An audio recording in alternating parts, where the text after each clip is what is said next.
Welcome back to Art Block, the weekly show where we talk about various creative mediums and maybe even learn something new. Today on the chopping block are 5 free art programs that you can use to get a foothold in the digital art community.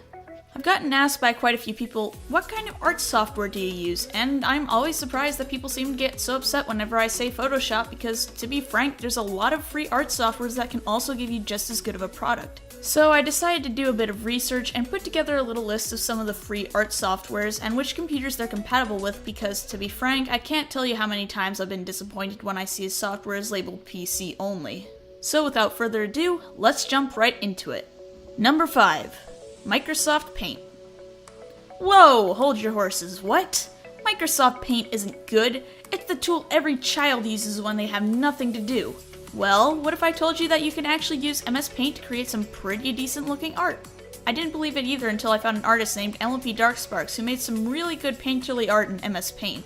I guess my only major gripe is that you can't export transparent images in MS Paint, but if you're more into making more painterly style pictures, then MS Paint is a really good place to start. Number 4. Quickie Paint. To be frank, I think the only reason why this one is above MS Paint is because it features the ability to have transparent backgrounds and layers. Quickie Paint is available as an online software, which is great because you don't have to download anything or have to have any space for another application. There's not much for me to say about Quickie Paint since I've only used it a couple of times, but it is a good starting point as long as you're okay with a bit of lag. Number 3. Paint.net. Now we're getting somewhere. Paint.net, as well as the rest of the softwares I'll be listing off today, are getting more into the range of photo manipulation instead of purely art. To be frank, Paint.net would probably be the number 1 on this list, except from what I've heard, it can be a little bit tedious when it comes to learning how to use the software. Of course, this can be true of any art software, however, as someone who's experienced with more complex art software, I'm not gonna lie when I say I had some trouble finding all the little shortcuts I've gotten used to. Number 2. GIMP. GNU Image Manipulation Program, or GIMP as most people refer it to, is probably one of the more common softwares for artists to use, both novice and experts alike.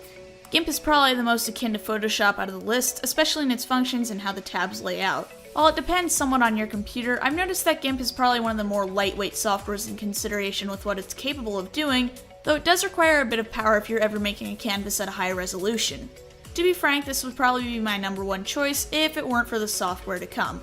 And my number 1 choice for 5 free art softwares is FireAlpaca.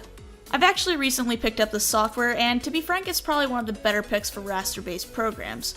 I've heard a few complaints that the software can be a bit prone to crash on weaker computers, though so far I haven't seen anything like this in my experiences. Not only is FireAlpaca free, but it comes with most of Photoshop's features, as well as a line stabilizer tool similar to Paint Tool Sci. Another pro is that it's available for both Mac and Windows and frequently updates, so no matter what operating system you're using, you can always use FireAlpaca. And that's about it for this week's episode. I limited this one to just raster programs for now, but if there's any softwares you guys would like to have included in another list, drop them in the comments below. If you found this video helpful, I would appreciate it if you subscribed and hit the bell so you can be notified of future episodes. Also, big thanks to my patrons on Patreon. All links are available in the description, and I'll see you next week. Thank you for watching. This is Spirit signing off.